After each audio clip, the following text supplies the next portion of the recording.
constituting the kingdom under his lordship.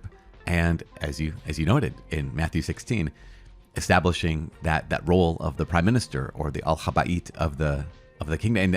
And it's so good. I mean, here I am telling you about or mentioning it to you when you're probably the one who taught it to me. Good. And so no, it's good. But I learned it's it. Good stuff. I learned it. So that's good news. It's really good. And it, when you and I go to Israel, every time we go to Caesarea Philippi, way up in the north by Lebanon and Syria.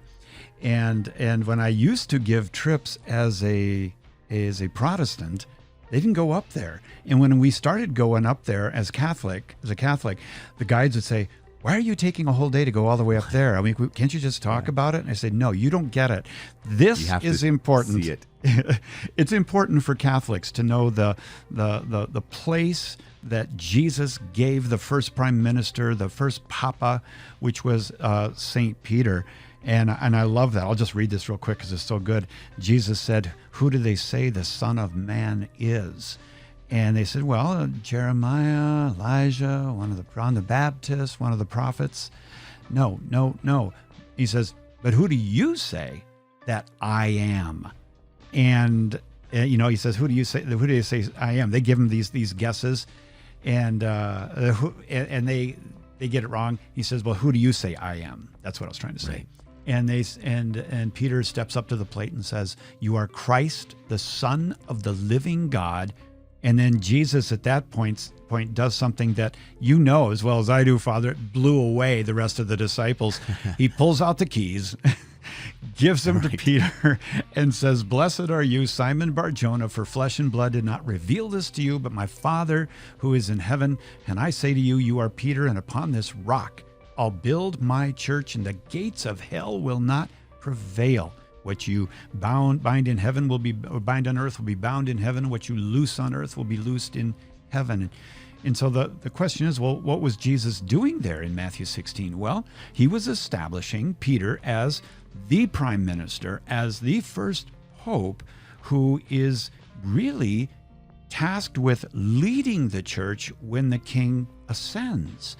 And the key there, and the pun is purposeful, is the keys. Whoever has the keys is the prime minister, period. That's in a Catholic Bible, that's in a Protestant Bible, that's in all of the Bibles. And the reason is because it's so important to know that Jesus didn't just establish his kingdom and walk away and say, "Hey, hope you guys can make it work." He put leadership in place. And that has been such a gift all throughout the years, because even if we've had poor leadership throughout all these centuries, the faith hasn't changed.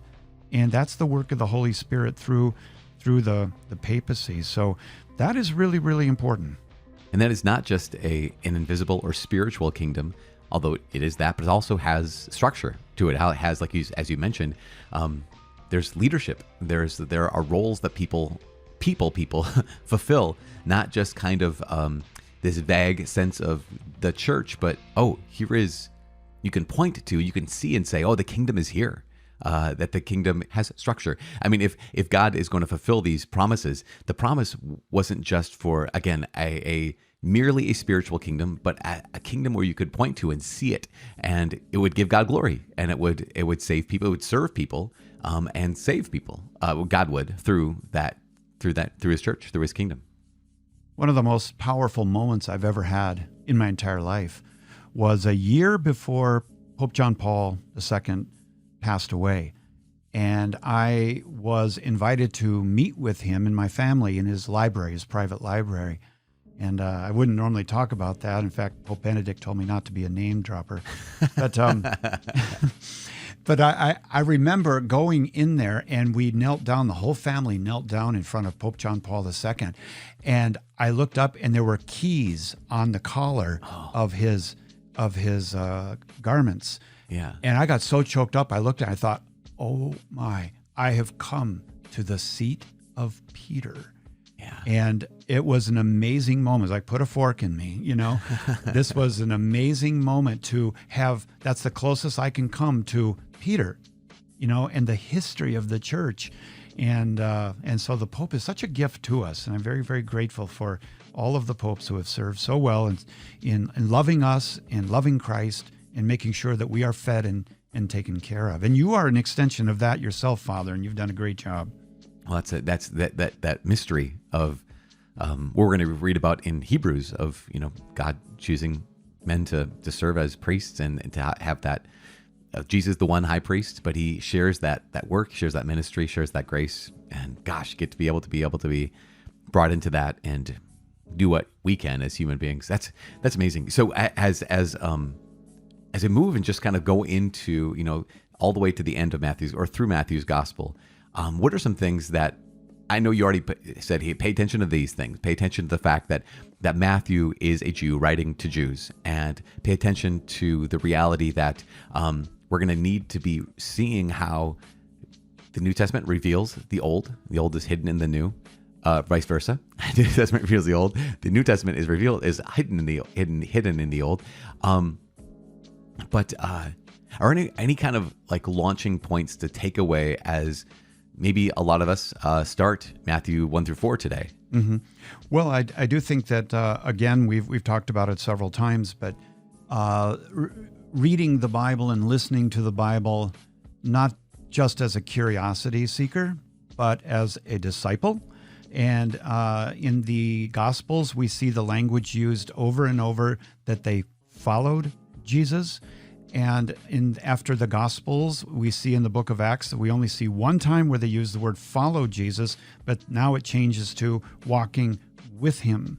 And he is inside of you, and he's empowering you. And so I would encourage people to listen to the gospel with both of those in mind, that I'm learning to follow him, but I also am aware that now I'm walking with him because he has given me the responsibility to carry out his wishes, his will, and you will see that laid out in the gospel. That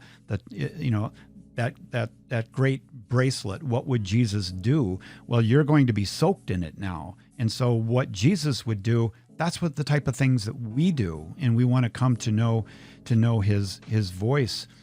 I would encourage people, especially those who are married, to get a hold of chapter 19 that talks about marriage. It's a very powerful teaching on marriage. And then in chapter 24, it is the end time scenario, where for that chapter, Matthew's going to talk about the end of an age and the beginning of a new age, which is the end of the old covenant, the beginning of the new, and all of the gospel writers have one of these. Mark has chapter